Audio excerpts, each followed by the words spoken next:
Dear learners, आप सभी का मेरे इस YouTube चैनल पर स्वागत है।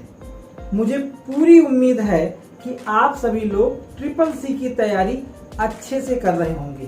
साथ ही साथ हमारे इस चैनल से उन लोगों को भी हेल्प मिल रही होगी जो किसी भी कंपटीशन के लिए कंप्यूटर के जनरल नॉलेज की तैयारी कर रहे होंगे।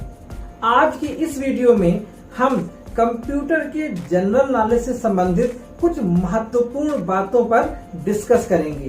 तो चलिए हम लोग अपने आज के इस वीडियो को प्रारंभ करते हैं और कंप्यूटर से संबंधित कुछ बहुत ही महत्वपूर्ण चीजों को समझ लेते हैं। आते हैं आज के अपने पहले प्रश्न पर, जिसमें पूछा जा रहा है कंप्यूटर की गति की इकाई क्या है। हमारे विकल्प दिए गए हैं A MIPS, B MIPM, C MIPH और D IPS। MIPS इसका पूरा अर्थ होता है मिलियन ऑफ इंस्ट्रक्शंस पर सेकेंड। MIPM का मतलब होता है मिलियन ऑफ इंस्ट्रक्शंस पर मिनट। MIPH इसका पूरा मतलब होता है millions of instructions per hour and IPS का मतलब होता है इंस्ट्रक्शंस पर सेकेंड। कंप्यूटर की गति उतनी ही तेज होगी जितना एडवांस उसका CPU होगा, यानी सीधी सी बात है कि कंप्यूटर की गति उसके CPU पर निर्भर होती है। CPU की गति को नापने के लिए MIPS का प्रयोग किया जाता है, यानी मिलियन ऑफ इंस्ट्रक्शंस पर सेकेंड। ये बताता है कि कोई CPU एक सेकेंड में कितने इंस्ट्रक्शंस को एग्जीक्यूट कर सकता है।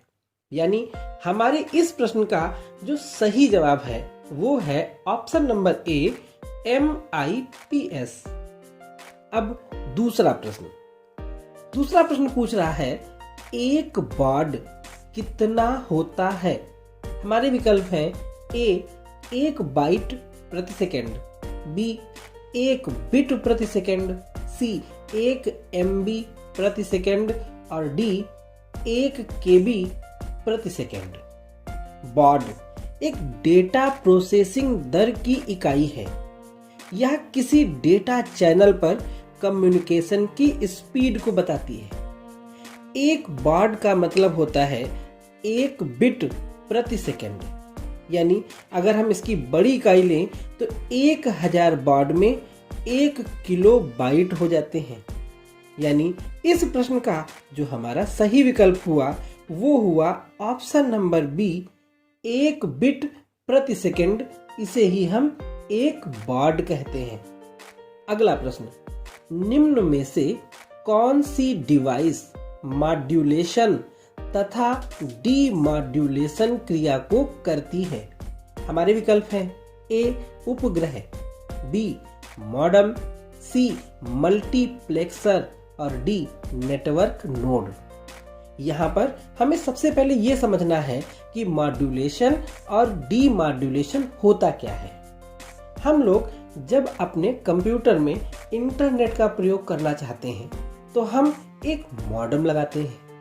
मॉडेम को हम टेलीफोन लाइन से कनेक्ट करते हैं और हमारा मॉडेम हमारे कंप्यूटर से कनेक्ट रहता है।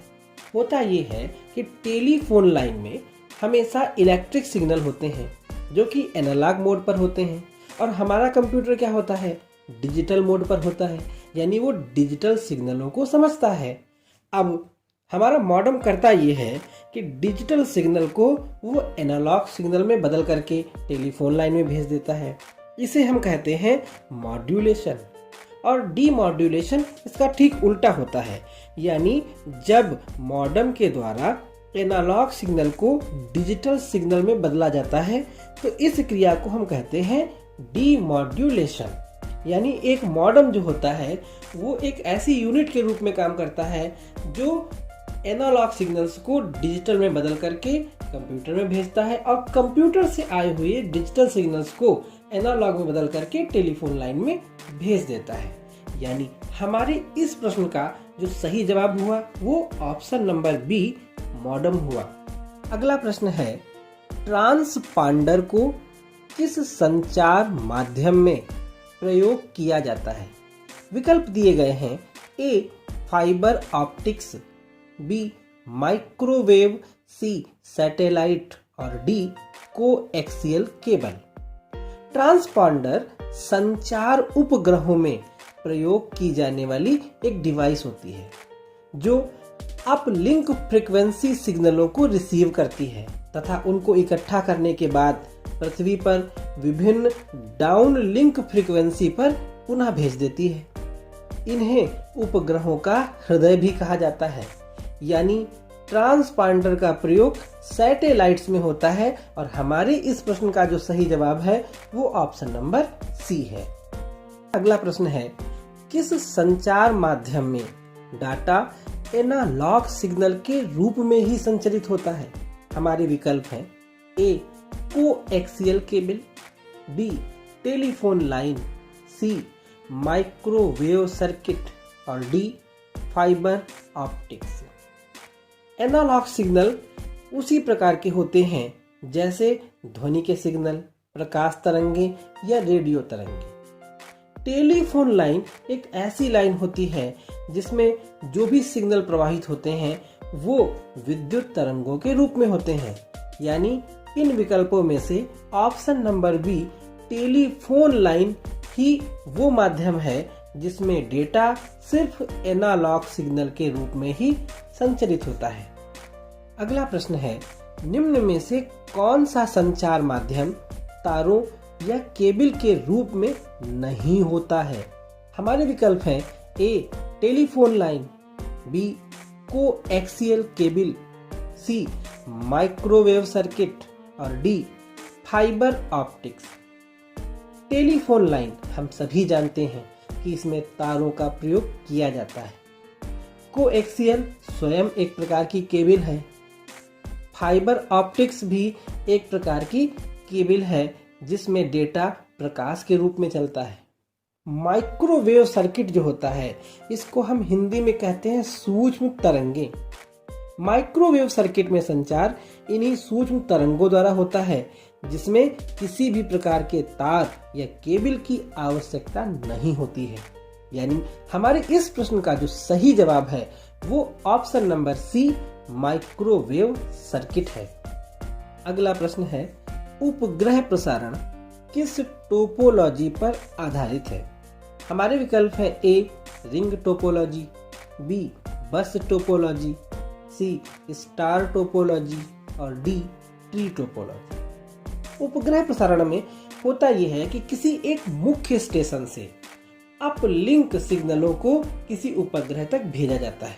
फिर वहां से उपग्रह पृथ्वी पर मौजूद विभिन्न स्थानों पर जो सब स्टेशन होते हैं वहां पर उन सिग्नलों को भेज देता है और उसके बाद वे सिग्नल नॉर्मल डिवाइसेस तक डिस्ट्रीब्यूट हो जाते हैं।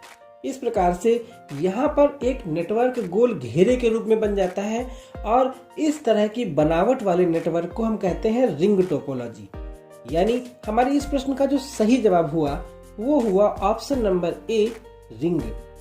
अगला प्रश्न है, लाइनक्स का विकास किसने किया? हमारे विकल्प हैं। ए बिल गेट्स ने, बी लाइनस टॉरवाल्ड्स ने, सी जोजेफ जैकार्ड ने और डी एडा आगस्टा ने। लाइनक्स एक प्रकार का ऑपरेटिंग सिस्टम है। इसका विकास लाइनस टॉरवाल्ड्स के द्वारा किया गया था। यानी हमारे इस प्रश्न का सीधा जवाब होगा ऑप्शन नंबर बी लाइनस टॉरवाल्ड्स ने। अगला प्रश्न है, CLI का पूरा नाम क्या है? हमारे विकल्प हैं। A senior level interpreter, B character line interface, C command line interface और डी इनमें से कोई नहीं। साथियों, CLI एक टेक्स्ट आधारित यूजर इंटरफेस है। इसका उपयोग कंप्यूटर फाइलों को देखने और उनको व्यवस्थित करने के लिए किया जाता है। CLI को कमांड लाइन यूजर इंटरफेस या फिर कंसोल यूजर इंटरफेस या फिर कैरेक्टर यूजर इंटरफेस भी कहा जाता है। अब यहाँ पर जो हमारे विकल्प हैं उनमें से ऑप्शन नंबर सी यानी कमांड लाइन इंटरफेस इस प्रश्न का हमारा सही जवाब होगा।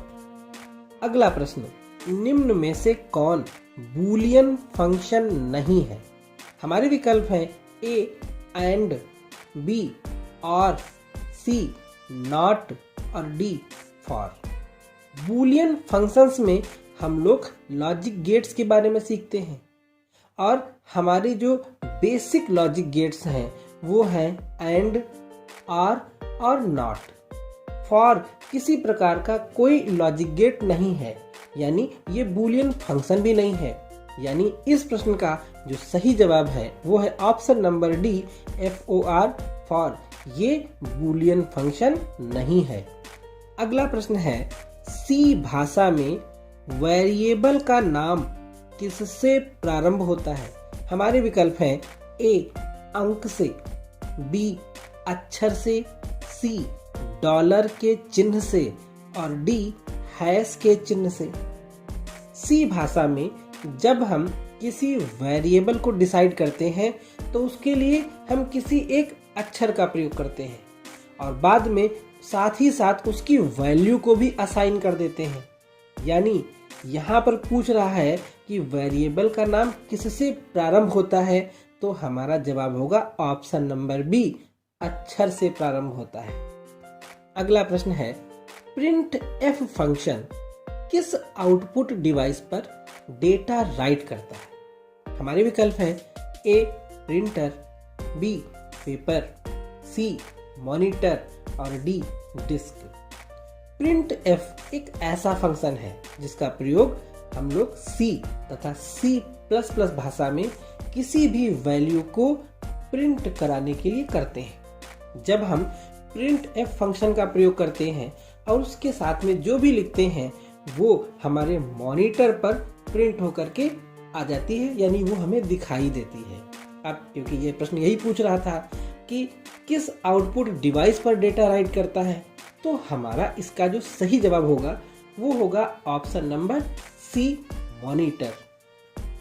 अगला प्रश्न है, विंडोज ऑपरेटिंग सिस्टम में स्टार्ट मेन्यू को खोलने के लिए प्रयोग की जाने वाली शॉर्टकट की। विकल्प हैं ए Ctrl+Escape, बी विंडोज की, सी ए एंड बी बोथ और डी नन यानी कि कोई नहीं। विंडोज ऑपरेटिंग सिस्टम में अगर हम स्टार्ट मेन्यू को खोलना चाहें तो हम कंट्रोल को प्रेस करके साथ में एस्केप की को प्रेस कर दें और हमारा स्टार्ट मेन्यू ओपन हो जाएगा। साथ ही साथ अगर हम विंडोज की को भी प्रेस करें तब भी हमारा स्टार्ट मेन्यू खुल जाएगा। यानी इस प्रश्न का जो सही जवाब है वो है option number C A and B both. अगला प्रश्न है, डिजी लॉकर में उपयोगकर्ता को कितना स्टोरेज स्पेस दिया जाता है?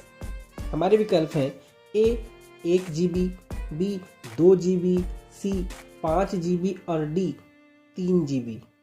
डिजी लॉकर एक ऐसी एप्लीकेशन है जिसमें हम अपने आधार, वाहनों के रजिस्ट्रेशन सर्टिफिकेट या अपने रिजल्ट या और जो जरूरी डॉक्यूमेंट्स होते हैं वो डिजिटल रूप में रख सकते हैं और कहीं पर भी मांगे जाने पर उनको हम यहाँ से दिखा सकते हैं। इसमें प्रत्येक यूजर को 1 GB का स्टोरेज स्पेस दिया जाता है।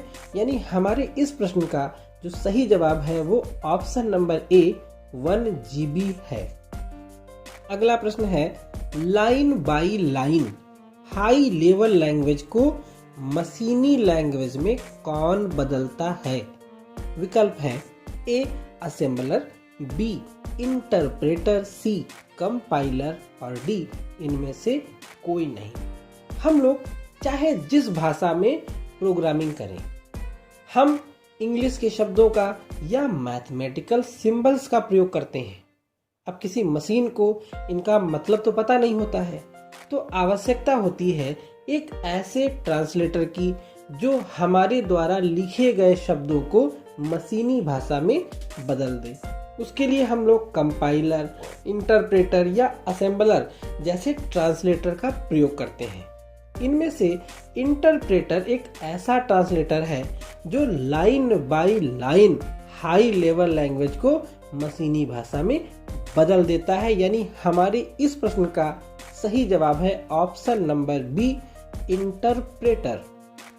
अगला प्रश्न है, किसी फाइल या फोल्डर का नाम बदलने के लिए कौन सी शॉर्टकट कुंजी का इस्तेमाल किया जाता है? विकल्प है ए F1, बी F2, सी F3 और डी F4।